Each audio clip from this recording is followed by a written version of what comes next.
Imagine a shipwreck lost to the sea for over 2,000 years. In 1901, sponge divers exploring the coast of the Greek island Antikythera stumbled upon its ancient cargo. Amidst statues and pottery, they found a corroded lump of bronze, a mysterious object that would rewrite our understanding of the ancient world. For decades, it sat in a museum, its secrets locked away. But what lay inside was a machine so complex, so far ahead of its time, that it shouldn't have existed. This is the story of the Antikythera mechanism, the world's first analog computer. What the divers had found was a shoebox-sized device, a tangled mess of gears and dials, eaten away by centuries in the salt water. At first, no one knew what it was. An astrolabe? A clock? Its true nature remained a puzzle. The delicate fragments were too fragile to be taken apart, and its internal workings were a complete mystery. It was like finding a smartphone in an Egyptian tomb. The technology was simply too advanced for what we thought we knew about the ancient Greeks. It challenged the entire timeline of scientific and technological progress. It wasn't until the 1950s and 70s, with the advent of X-ray and gamma-ray technology, that scientists could finally peek inside this enigmatic box. What they saw was astonishing. A sophisticated system of at least 30 interlocking bronze gears arranged with the precision of a master clockmaker. This wasn't just a simple tool. It was a complex machine, a mechanical cosmos designed to model the heavens.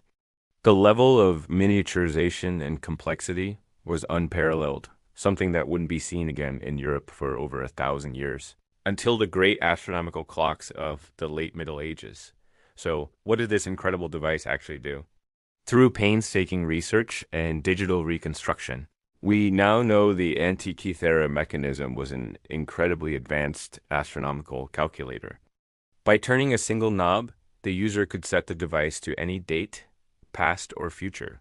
The dials on the front would then display the positions of the sun, the moon, and the 5 planets visible to the naked eye.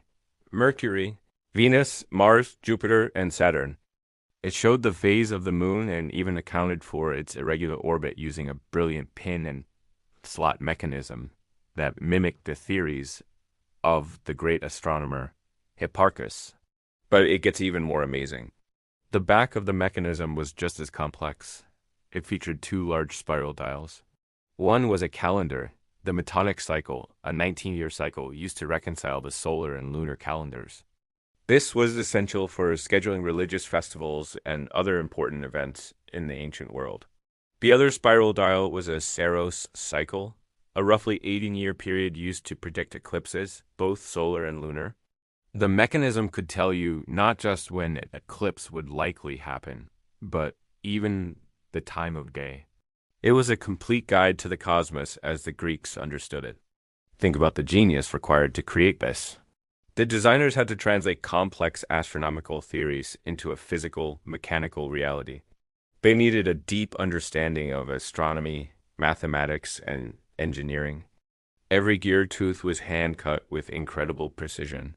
The inscriptions on the device, tiny letters barely a millimeter high, served as a user manual, explaining the astronomical phenomena displayed.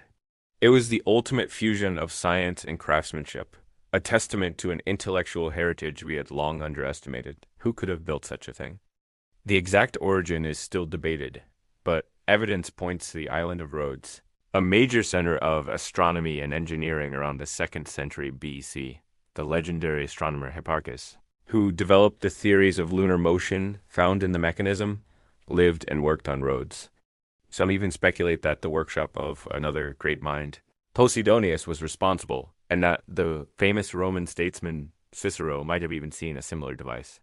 The shipwreck itself was a Roman cargo vessel, likely carrying plundered treasures from Greece back to Rome. The mechanism was part of a priceless haul that never reached its destination. The discovery of the Antikythera mechanism completely changed our perspective. Before it was understood, the common belief was that ancient civilizations had brilliant ideas, but lacked the technical skill to create complex machinery. This device proves that wrong. It shows a seamless link between theoretical science and applied engineering that we thought was a modern invention. It represents a lost branch of technology, a tradition that was seemingly forgotten for over a millennium? What other wonders of engineering did the ancient world produce that are now lost to time? The work to understand the mechanism continues. With modern CT scanning and advanced 3D modeling, researchers at the Antikythera Mechanism Research Project have created the most complete digital model to date. They have deciphered more of the inscriptions and figured out the gear train for the entire planetary system, solving a puzzle that has lasted for over a century. Each new discovery reveals another layer of its brilliance, another stroke of ancient genius. It's a detective story spanning 2,000 years, with scientists and historians as the detectives. The Antikythera mechanism is more than just an old artifact. It's a profound reminder that history is not a simple, linear progression. There were peaks of knowledge and ingenuity in our past that were lost, only to be rediscovered centuries later. It forces us to ask what else we might be wrong about. This single object, rescued from the deep, connects us directly to the mind of an ancient Greek genius, showing us that their ambition to understand and model the universe was, in many ways, just like our own. It's a timeless piece of human curiosity, cast in bronze. If you found this story as fascinating as I do, please hit that like button and subscribe for more explorations of history's greatest mysteries. What other ancient technologies do you think are waiting to be rediscovered? Let me know in the comments below. See you next time.